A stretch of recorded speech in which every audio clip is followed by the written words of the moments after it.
pretty much do transports from kind of like the critical access type hospitals to like a surgical, let's say like surgical center or a heart center or a stroke center, stuff like that. It's pretty much, we get a lot of calls from hospitals that don't have, they do obviously they do their absolute best, but sometimes certain hospitals, especially in a more rural area, they don't have the means to give total care to that patient. So we will do a lot of those kind of like ICU transfers to cath labs, to surgeries, just to a higher level ICU, ECMO transfers.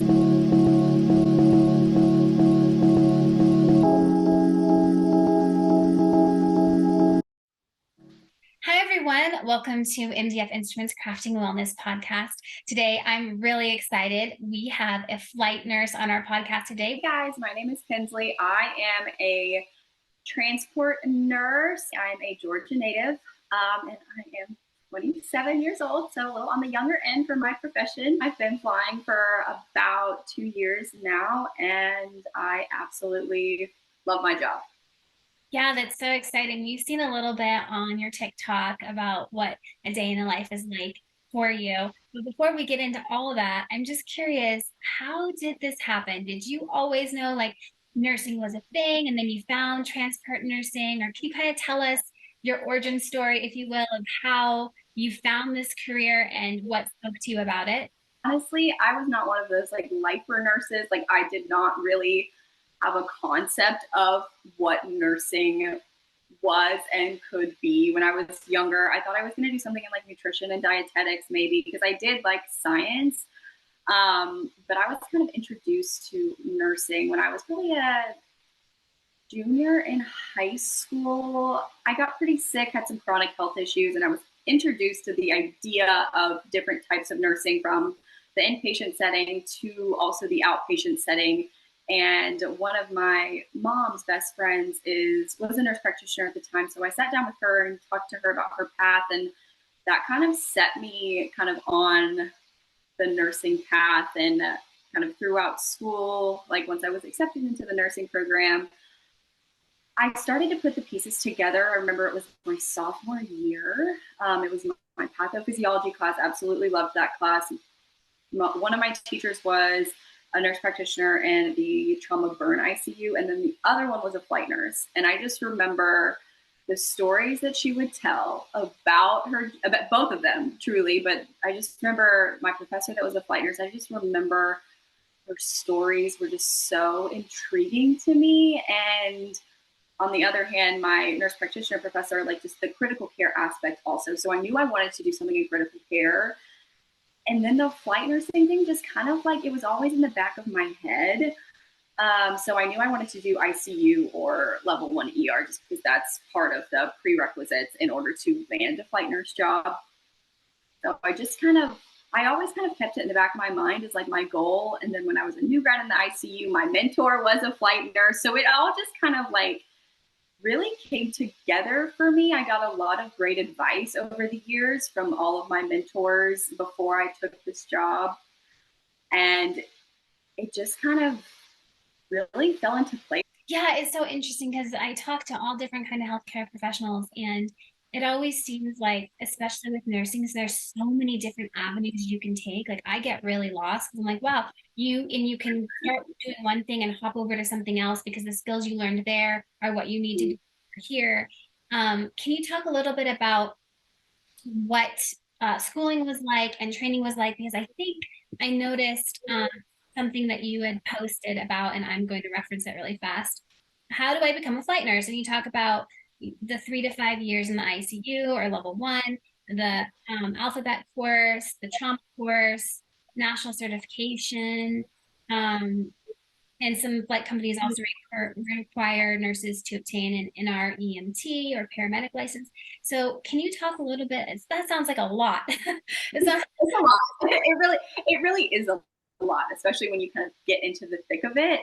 But I started that process when I was really young in my nursing career also, just because I knew truly where I wanted my path to go, I pretty much immediately when I hit, I want to say with my national certification, I got the CCRN, which is the critical care national certification. I pretty much started studying for that within a year of being a nurse. And then I took it because you have to have, I want to say, 1,750 hours of patient contact time in an ICU setting. So pretty much when I hit that mark, I took the exam.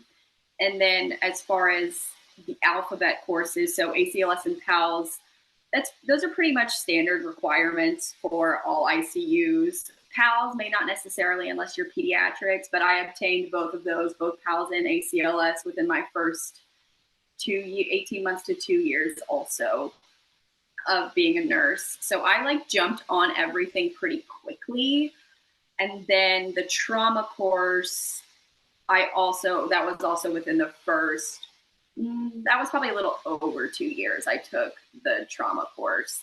And then I took another trauma course, like a pre-hospital based trauma course once I took this job, just because as nurses, we don't, unless you were a paramedic prior, you don't have any pre-hospital experience, which is why having a nurse in paramedic caring is so great for the environment. I got all of those things before I took the job. And then I completed an EMT course while I was on orientation here for my job. So I was able to kind of do some rides as like an EMT, completed all that course, did the psychomotor and the cognitive portion as well. I also now have my NR EMT. And it's a lot of work, but it's like, if you really want to do it, you'll make it happen. And I really wanted to do it, and I made it happen. Yes, you did. And that does sound like a lot of work. From the time you started nursing school to the time you were able to apply to a job like the one that you have, how long would you say? I know you sound like you were a little bit on the fast track. Yeah. You were multitasking, being able to take one on top of the other simultaneously, maybe. So for your experience in it, how long would you say that that process was like on the fast track, kind of like what you did? I did 3 years, and I tell everybody this. I would do 5 years at a minimum of bedside, just because 3 years, and I'm happy with the way that I did it. I do not regret it because I learned so much about myself as a clinician as well as myself as a human. I moved to a state where I knew no one. I really grew a lot in both of those areas. So I don't necessarily regret doing it that way. I was also so motivated. I was super motivated to be successful here because I was like, I moved states for this job. And if I'm going to fail at it, I'm going to literally die trying. But I always tell people, I'm like, just do 5 years at the bedside, because every shift at the bedside, you will learn something new. Every shift as a nurse, you'll learn something new. And so I think just 5 years, you will just be so much more grounded in your craft than at 3 years, just because at 3 years, you're like, okay, like I've kind of figured this thing out, and then it's like you kind of fine tune those skills, I think, in those next 2 years. And then I think it's a good time. That's just personal take, total personal take. Everyone's different. I clearly did not do it that way. But I do think, at least 5 is a really, really solid number, and a really good number on an application as well. That's something I say a lot, that people can't take away your experience. So Exactly. however much experience you have, like you'll always have it. That's just more for you to put under your belt. That's going to make you better at any job that you have, whatever it is. The more experience, just the more you're going to be able to feel more confident in what you're doing. You're going to know the answers quicker. And it's like bedside critical care or ER, like any of those like high acuity areas, like there's so much value and there's so much knowledge in it, and that it's like, I feel like sometimes it can get a little bit lost on people, but it's like those years in the ICU that I spent, I loved, and I learned so much. Even in 3 years, like I learned more than I ever thought that I could have, So it's like, just imagine you have those 3 years, imagine 2 more, you know what I mean? And the thing is, flight nursing is always going to be there. Like there really is not a rush. So that's what I tell kind of new grads that I talk to that have reached out to me. So I'm like, just don't rush it. Enjoy the process. You will learn so much in your first 5 years on the job. So much that nursing school could not tell you. And so much that will better prepare you to take even better care of patients the more experience that you have. I just think bedside experience is just an invaluable part of any flight nurse, period. Can you talk a little bit about what your shifts are like? Are you mostly on day, night? How long are they? And also, can you walk us through a typical, let's just start with like a normal day that is, like an average, if you were to take an average day as a transport nurse. Can you talk a little bit about what that looks like? So we do 12s. A lot of places will do 24s, but it's kind of a toss up. It just depends where you go. I do 12s, and I am night shift. So we also do some ground as well. So sometimes I'll clock into a shift. I'll go grab, because we have like our little work phones that we use to communicate with our communication center who who dispatches us for calls. And I'll also see where some of our other teams are. And then I will go kind of check in with our pilots before we do kind of a big briefing. I always do safety briefing prior to all shifts. Even if it's a small one, we always communicate with our pilots regarding weather, regarding any mechanical issues that may have come up during the day or anything like that. I really appreciate how much safety is like hammered into this arena, just because it's a high risk area, just because you're in a helicopter, right, or an airplane. So we'll do kind of like a big briefing we fly dual pilot. So we have our two pilots, we'll have our communication center on the phone, we'll have myself, and then my paramedic partner or my nurse partner. Sometimes we will fly two nurses, sometimes we'll fly a nurse and a paramedic, a critical care paramedic. So we'll kind of all sit around, kind of discuss, who's on, what phones we have, our pilots, who they are, who our mechanic on call is. That's very important. If any sort of mechanical issue arises overnight, they will come and they'll check out the aircraft no matter what time it is. So we'll just kind of discuss if there's anything pending. Sometimes we'll get requests for like a planned transport. Sometimes we battle with insurance as far as authorization and stuff like that. Sometimes there will be something waiting for us. Sometimes there will be a very critical patient waiting for us where it's kind of like, go, go, go, like check all your stuff, do a briefing real quick, and then helicopter's already out on the tarmac and we're off. If that doesn't happen, I'll go out and check the aircraft, make sure everything's in the aircraft, all of our airway supplies, all of our oxygen is up to par where it needs to be, because if it's not, we'll have to refill the oxygen. Just, a lot of the time it's just like we're going to go on calls. Sometimes we'll do ground and then we'll come back to base to fly in the middle of the night. That happens a lot. We really are at the mercy of just whoever really needs us. So are you typically transporting patients from, like, for example, a hospital that might not be able to treat someone that another hospital can treat better? Or are you transporting patients like that? What kind of patients are you transporting? Are you transporting organs for transplants? I would love to do the organ transport. We don't do that, but I've always thought that was a super cool kind of entity of transport. But we pretty much do transports from kind of like the critical access type hospitals to like a let's say like surgical center or a heart center or a stroke center, stuff like that. It's pretty much, we get a lot of calls from hospitals that don't have, they do their absolute best, but sometimes certain hospitals, especially in a more rural area, they don't have the means to give total care to that patient. So we will do a lot of those kind of like ICU transfers to cath labs, to surgeries, just to a higher level ICU, ECMO transfers. We'll do kind of like ECMO referrals or pre-ECMO. So we're bridging them from a referring facility to ours, so that, surgery's already there, surgery's waiting to cannulate pretty much by the time we get there with those types of patients. Yeah, and obviously these patients are critical. because otherwise they wouldn't necessarily need to be flown unless it's a further distance of a place that they need to go to. But And that happens sometimes too, also. Just even like for like more stable patients that may need surgery, but they're stable at the moment, but it's a long distance flight.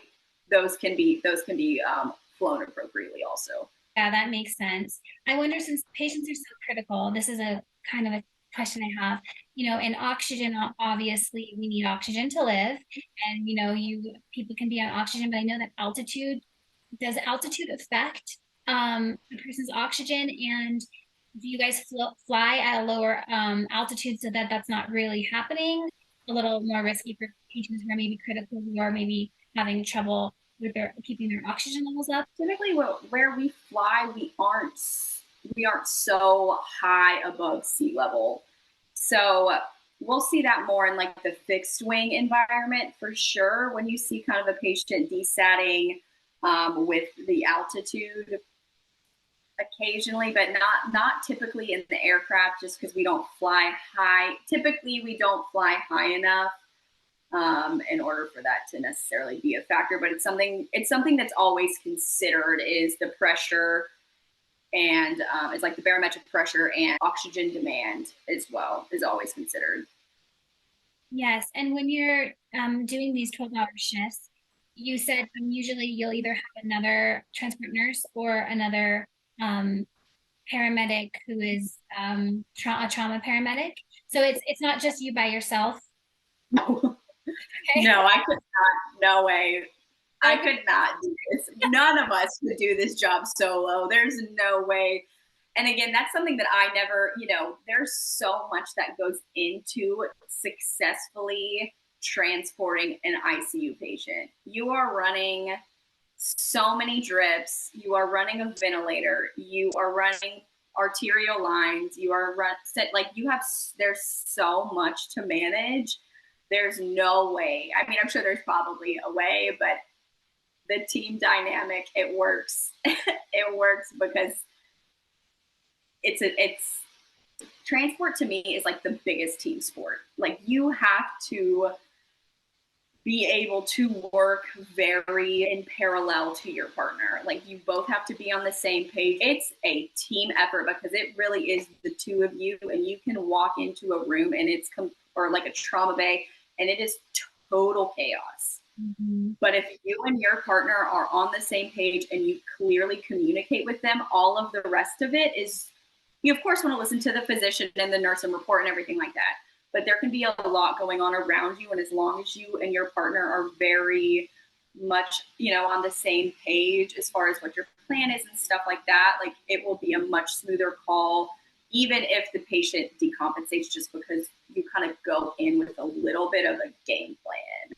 I'll always try to talk to my partners if we know that we're going on like a pretty critical call. Like, what are we going to do if this happens? We'll kind of play a little bit of a what if game kind of on the way, just so we can all kind of be on the same wavelength as far as like, okay, if this happens, this is what we're going to do. If this happens, this is what we're going to do. So we can just already have like supplies, drugs, all that stuff. And like, when I've done that, calls that are super intense go much better that way. Yeah, I've never been on a helicopter, but I imagine it's probably very loud. Um,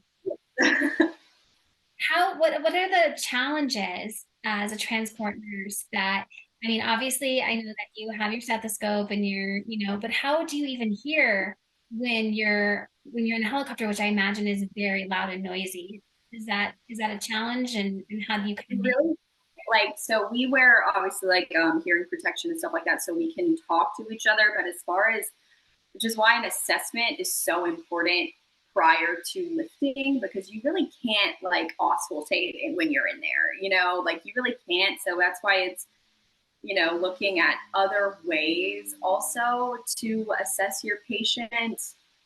If a patient has a pneumothorax, you're going to, look at their chest, you're going to look at their vital signs if that happens in the air. So there are, you have to really be able to nail down your assessment like very confidently and very accurately. Just because when you put a patient in the helicopter, like you're taking away other means of assessing. So you just really have to pay attention to other parts of, let's say, a respiratory assessment, tachypnea, SATs, chest excursion on the vent. If your pips go super high, you know, there are just other ways that you can assess them to kind of figure out what's going on. But again, that's why a primary assessment is so important in this part of nursing. Do you ever have family members, loved ones trying to get on the helicopter? Like, do they ever try to, because I know people, when their loved ones go in an ambulance, for example, to transport to a different hospital, different means, people are like, hey, can we ride along? And a helicopter is only so big. I'm sure with all of the equipment and the two of you and the pilots, I'm sure there's not room for that. But do you ever have any contact with family or loved ones that are trying to put themselves on the ride to be with their loved one that's so critical? So actually, we are able to accommodate one family member depending on weight and balance of the aircraft. So each aircraft, airframe, depending on how big it is, we fly a little bit of a bigger airframe, so we can normally accommodate a family member. Now, again, sometimes if it's going to be a very involved, sometimes they'll elect to not go, especially if it's a very involved patient. Sometimes we will say, we always like to offer, sometimes they will elect to not take it, but it's always there. But we always do a safety briefing. It's always hey, these are the possibilities. You must stay calm. You must stay in your seatbelt. You must stay with your hearing protection on. So we kind of make that judgment call as well, but we will go through kind of and we go through this anyways with family members. If they're there at the bedside, we'll kind of go through risks and stuff like that. What is your favorite part of being a transport? It doesn't have to be one thing. It can be a couple of things. What are your favorite things about what you do? I like not knowing what I'm about to walk into. And that sounds kind of, it's even more than, for me at least, it's even more than kind of an ICU, because you never really know what your assignment's going to be. But you can anticipate it a little bit, but it's like on transport, you have no clue what you're going to walk into. It could be a very calm shift, just maybe like a call or two, or you could just be flying all night, back to back to back, super critical, and they could range anywhere from a post-arrest patient to a neuro patient. It's just the variety that you get is unreal. You just never know, because sometimes you could get a request for a certain disease process, and it could be that disease process, but it could also be about 4 or 5 other things that are going to be relevant to keeping the patient safe on transport and having a successful transport. There's just so, like, the possibilities are really endless, honestly. And that's what I like about it the most. It's a challenge every single time. It's a challenge every time. I always walk out of a shift being like, okay, especially on those super critical calls. There are some calls where it's a little bit, more calm and it's a little bit more straightforward, but especially on those calls where you're trying one thing after another, after another, after another to have a good patient outcome. I mean, those are the calls that I'll like sit with, and I'll be like, okay, what did we do here? We'll debrief about those two as a team. And sometimes it's like a whole department as well. We'll do sometimes we'll pull certain ones for like case studies and just learning and stuff like that. So yeah, it's constant learning. It really is. And just different ways of doing things and different ways of thinking about certain disease processes. And it's a lot of application. It sounds like you have a lot of autonomy. So much autonomy. And that's why I say 5 years, everyone, just because it's a lot of responsibility. You are just handed all of this responsibility. It's up to me and my partner. There's 2 of you. And normally with a super critical patient, when we walk into the ICU, you're greeted with several physicians, a surgical team, a whole team of nurses, respiratory therapists. You're greeted with so many people. And it's like 2 people manage that patient on transport, so it's a lot of responsibility, which is, again, why I say the more bedside experience you have, the better. Yeah, what's the longest transport you've done as far as like minutes or hour or how what's the longest trip you've had to do? I mean, they can go just because, especially a lot of our critical patients also come from a long ways away. So between the time of getting there, stabilizing them, trying to, because sometimes you have to do the bedside procedures, intubations, and stuff like that. So that is tasky. So I mean, they can be a couple of hours long, just purely because of distance. Not always this super quick turnaround, unfortunately. But yeah, I mean, it can be a couple of hours. Yeah, and you're working 12-hour shifts. So are you doing similar to an ICU nurse in the hospital where they do like three on and then have a couple of days off? Or how does that work for you? I'll do three in a row, especially for a night shift, just because it totally messes with your head. And I'm not a great night shifter, which, and I knew my position was going to be night shift and I was going to be on night shift for a while just because my coworkers all have been transport nurses for much longer than I have and deserve this seniority. But yeah, I like to do my three in a row, and then we'll also take a call shift every week. So it's three shifts and a call shift.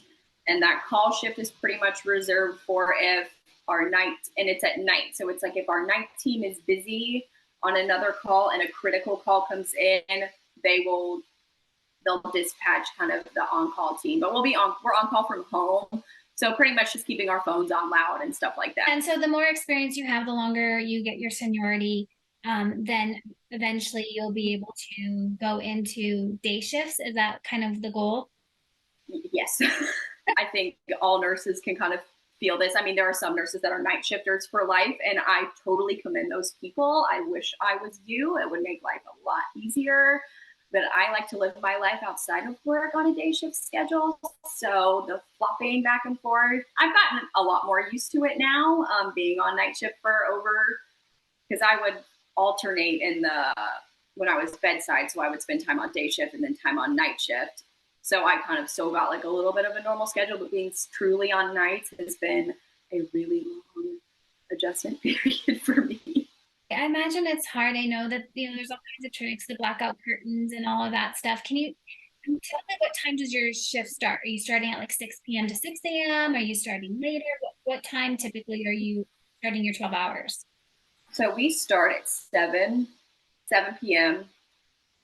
And our get off time is more of we always kind of say it's more of a suggestion, just because sometimes you will get those late calls. And I am no stranger to those late critical calls where you are in the helicopter after 6 in the morning going to get that ICU patient that needs to come to us, like to the hospital now, that needs that more total definitive care now. And I mean, I think everyone on transport can kind of empathize with this. It's not, you don't get on. If you get out on time, it's a great day.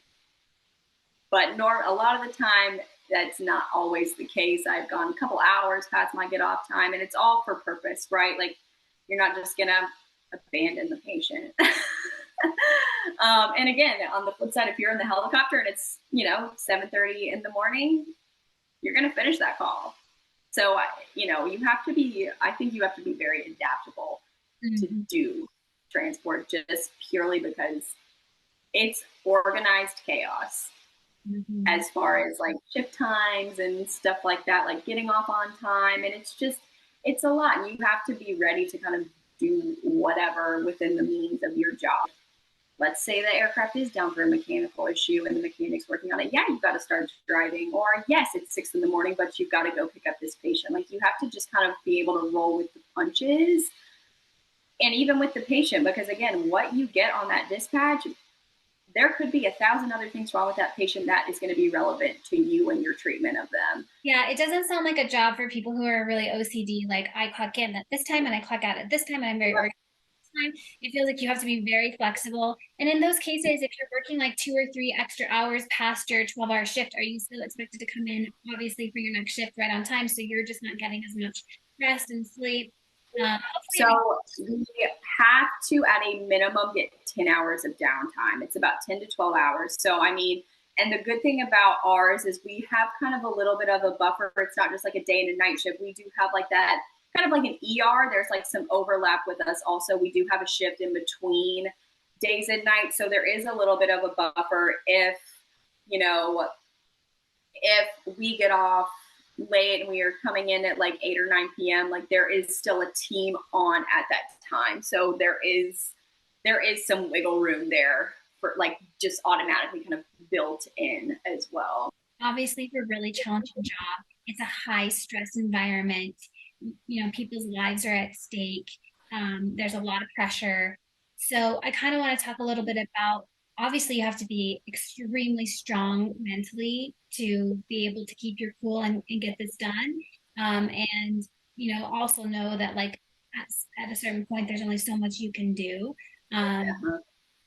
And so I kind of want to talk about what that's like for you as far as your mental health and what you do to take care of yourself and how you, I mean, are you really good at compartmentalizing, or do you have any advice for people who may not be in transport nursing, but maybe they're in ICU nursing or wanting to get into another kind of critical care situation where the pressure is high and you do lose patients and you know, it's definitely a stressful time, and nurses by nature are, I think, very empathetic.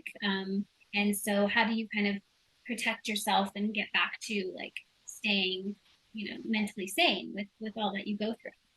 I think it was a huge, it's been a career long process for me. You know, I think the ICU I came from was so high in acuity. I mean, we had so many codes, so many deaths. And so it's like, you know, you have to find what works for you. And I was not good at compartmentalization for probably the first 18 months at all in my ICU job, just because, you know, that's one thing they can't teach you in school, especially if you go into, you know, a high acuity area right out of school. You can't simulate that feeling that you feel when like you had this patient for so long and then they traumatically coded and, you know, they didn't make it. You can't prepare yourself for something like that. It unfortunately is just something, if you are going into this type of environment, like you just have to kind of brace yourself and just kind of go along with it, because there's nothing that you can do to really mentally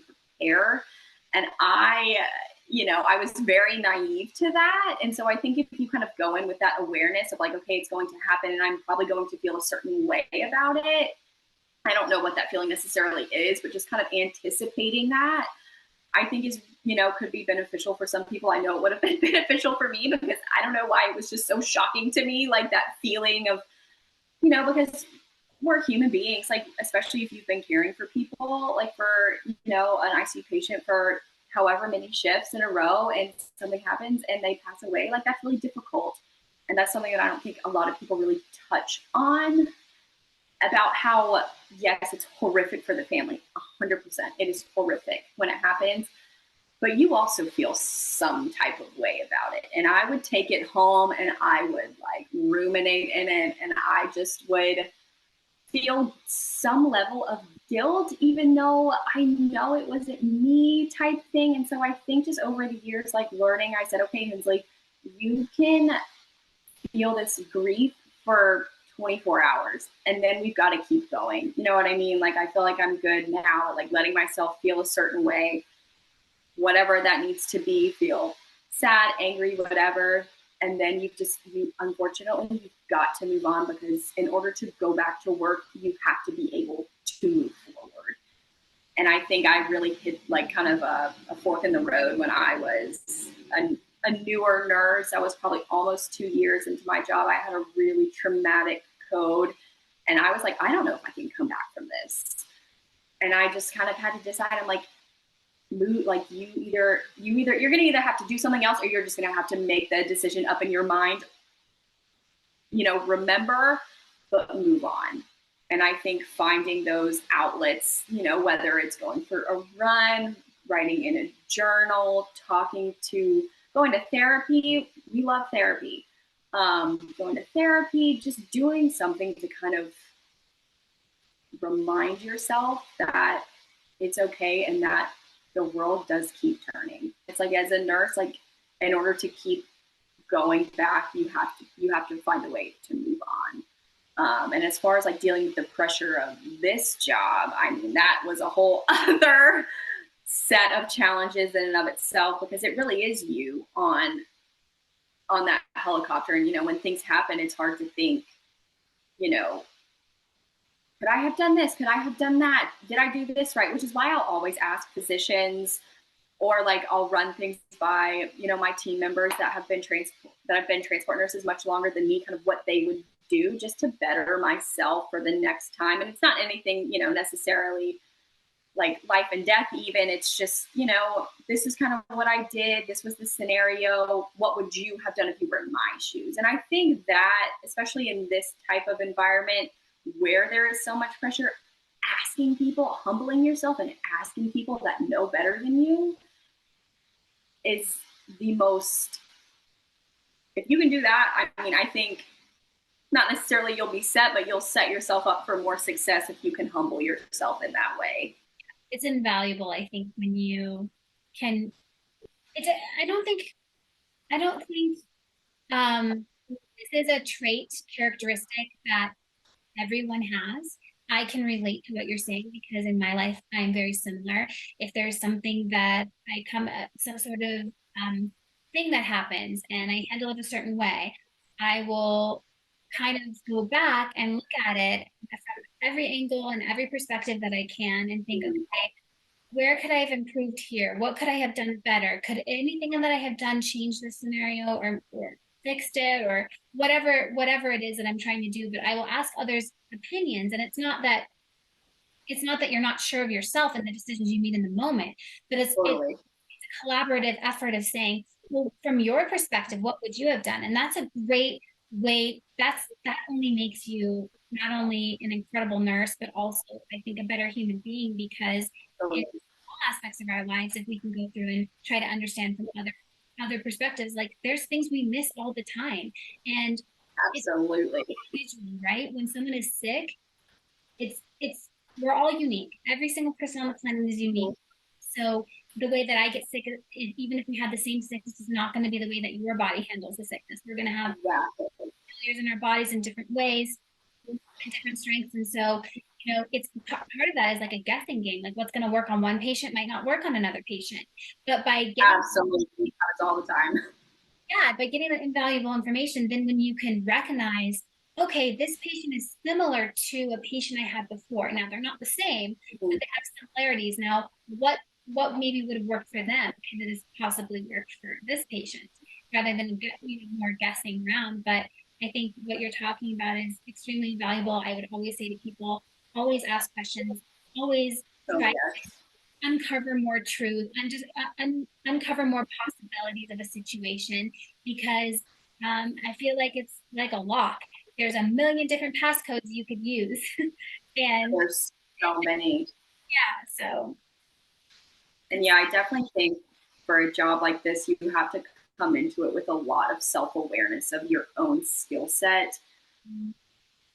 And also, I just, because I've talked about this among kind of peers as well. Recently, I had two of them come visit me, and we all kind of said the same thing. Like, you have to come into this job, especially if you're on the younger end, you have to come into this job with so much humility because you are scratching the surface of your career. And if you don't, and you just think that you know everything, like, you are not setting yourself up for success in any type of way. Like, coming at this job with a lot of humility and a lot of self awareness is so important because you have to know what you don't know. And if you think that you know everything, you don't.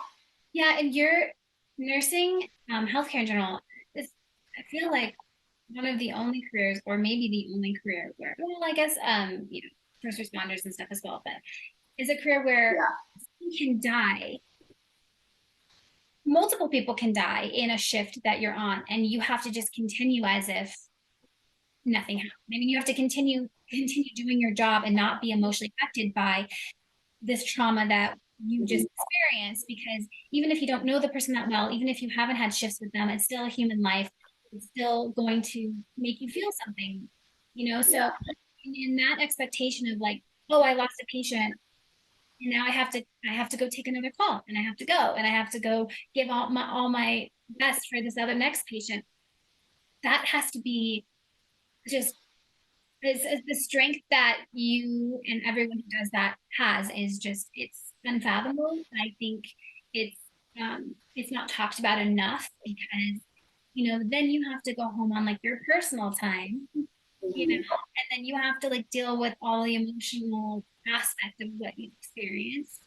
But I think the advice that you gave is so smart because, you know, just let it feel it, but just don't stay there. And I think people Yeah. they either refuse to feel it, they push it down so far that they just keep going and they don't deal with it, or they deal with it and they just stay there for way too long. And grief is funny that way and affects people differently. But I think the advice that you said was just perfect, where it's like I let myself feel up for 24 hours and then I have to like get up and move on to the next patient so that I can be my best in service of others moving forward.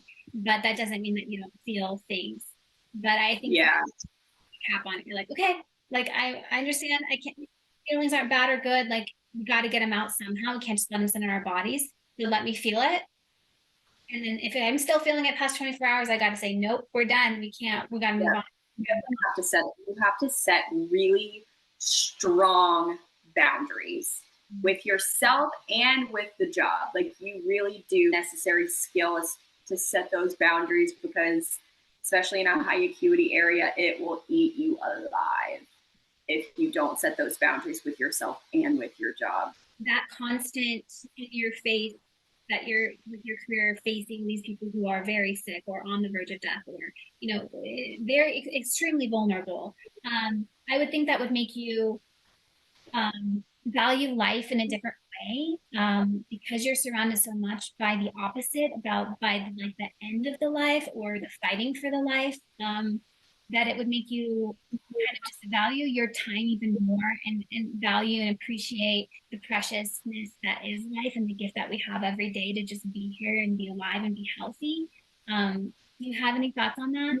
It really does kind of put it into a certain perspective. My dad was in the ICU. I lost him and he was in the ICU for 2 months. And um, So yeah, but I was there all the time. And so I observed a lot of things. Some were interesting to me, like a lot of healthcare workers, like down, like overnight shifts, like 3 energy drinks. And I'm like, you're literally surrounded by people who are in critical condition, whether it's an accident or whether it's because of other things, that you would think that you would be more conscientious of what you're putting in your body. But I found that after my dad passed, I started drinking a lot of Cokes, a lot, like so much sugar.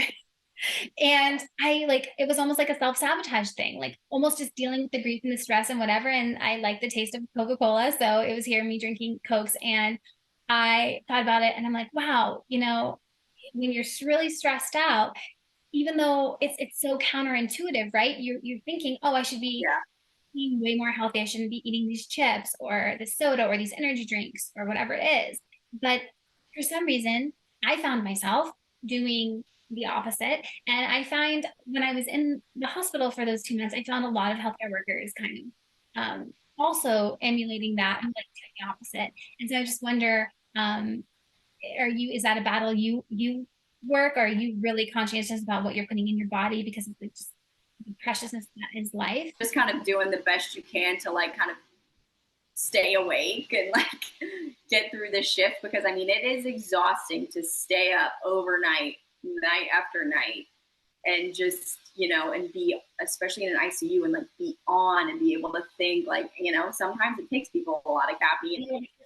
You're you're helping people, right? You're helping them towards being healthy, whatever that means for that individual person. But almost in order to give them that gift, you are kind of nurses in general, I think, are kind of Yeah, self-inflicting the unhealthiness on themselves to save the person to be healthy. It's this kind of weird cycle of like, okay, well, I have to work a 12-hour shift and I have to stay up and I don't have time to go get my lunch and I didn't have time to pack it. So I'm eating some Doritos and like whatever it is. And then on night shift, I imagine the amount of sleep that you get or the quality of your sleep. I can only relate because I did three 12-hour shifts in a row once, not in healthcare, but and they were night shifts. And so it was like 6 p.m. to 6 yeah, a.m. and then it was like an hour and a half drive each way. So it's another hour. Oh, that's awful. And I found myself kind of wired when I got home at like 8:30 a.m. And then it would be like, okay, black out the curtains, the night, whatever, eye shields and stuff. I found myself, I could sleep for like 4 hours, 4, 5 hours, and then I couldn't go back to sleep. It's like I had that like anxiousness, like I need to get up, the sun's here, whatever. So I know Yeah. that just, and over time, if you're doing it in a short amount of time, even a couple of years, our bodies, you're young, like we can get through stuff, right? But those people who are doing it for years and years and years, it's like the toll that healthcare people take on their bodies in the service It really does. is wild to me because I'm like, wow, in the service of others, you're, yeah, Yeah, it's a lot, especially honestly, like sometimes after those shifts where I get off late from like a super critical call, like I am, like it takes me like 2 hours to like I get home and it's like 2 hours just because, the adrenaline that you feel from certain calls and stuff. I mean, it's wild, like the way that, the body works and handles stress and in a very physical way. So yeah, I mean, it takes me sometimes a while to like fall asleep and like, let it leave my brain for a little bit just because it's like sometimes those calls are super intense and you're just like you're worried about the patient too, like what happened after and stuff like that. So yeah, I mean it's a battle constantly on night shift. yeah. What do you do to physically get the stress out of your body? Do you run? I am a workout girly for sure. I do, especially for something like that. Like it's just Blast the you, music, get the yeah, workout. you gotta find a way. You gotta find a way to metabolize it mentally also. So how do you maintain like a good work-life balance? Obviously in such a stressful job with all the mental aspects, emotional pressure, stress, all that stuff. And can you talk a little bit about what you like to do outside of work for fun, hobbies, interests, things you enjoy doing in your free time? I love being outside. Like whenever I can get outside, the better. I recently, well, probably like 6 months ago, I bought a paddleboard and I just for hours, like I'll just go out on the water and just like paddleboard for hours. Just it's so quiet, but it's so, it's physical. So it is a workout. It's like a full body workout. It's just like great to just kind of like get back out into nature, like have some fresh air, and just kind of be very present. There's something very peaceful about being in nature and just connecting with. Yeah, If you could go back and tell your younger self a piece of advice or something you wish your younger self had known, or anything, any piece of advice that's just kind of your mantra or something that hold dear to your heart. Do you have anything like that that you would give yourself? like again, like it's so cheesy, but it's like for every door that closes, like a better one's gonna open. Like you just have to be patient and you just really have to trust the process. Because even at the bedside, I went through a hard time and it was just like it felt like a door was closing and I was just kind of like, where do I go from here? And that's when this opportunity was presented. So you just never know what's gonna be on the other side. You just have to again just keep going. Like trust the process. It's all going to work out and be patient. Oh, I would tell myself to be patient for sure. Let everything happen the way it's supposed to happen. Continue to work hard, continue to go after your goals, but timing is everything. And just the timing will be perfect and it will align when it's supposed to align. Don't rush it. Enjoy it. Trust the process. That's it. You just have to ride the wave, especially as a new nurse. Ride the wave. Enjoy it. You're going to wish you were back here one day. Like it's such a fun time because you're just constantly learning. You're absorbing so much. And yeah, that's what I would tell my younger self. Trust the process. Be patient. Enjoy it. Have fun with it. Learn everything that you possibly can. Because there's going to be a time where you wish you were that new again.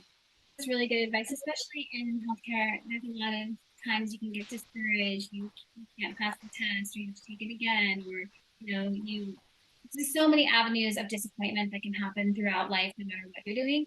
So I think that's really great advice. That it's hard to hear in the moment when the door Totally. like, but I wanted that door, Yeah, like I wanted it so bad. I thought I deserved it. I worked really hard for it, XYZ, but it's like, it wasn't meant for you then. If you worked so hard and you did all these necessary steps, then you're meant for something else.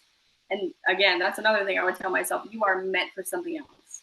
Mm-hmm. Like, period, point blank.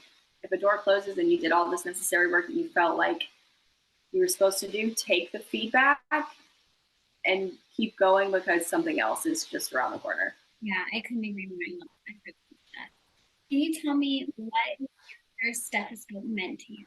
I've been an MDF for lifer, long before this, like long before this. But it was just kind of like that moment of like, oh my gosh, like it's me. I am the nurse type thing. It was almost like a little hit of reality also that, okay, I am the nurse now. And it's just like a cool experience to have when you're, you know, whenever you graduate nursing school, whether you're 22 or you're in your 40s, like, which is the great thing about nursing, is you can start at any age, maybe even older than 40. But it's like you can start at any age. It's surreal because it's something that you've like worked for and you've envisioned yourself doing for so long, and then it's like, oh wow. So the stethoscope is mine, the scrubs are mine, the badge is mine. I can clock in and like actually get into the unit.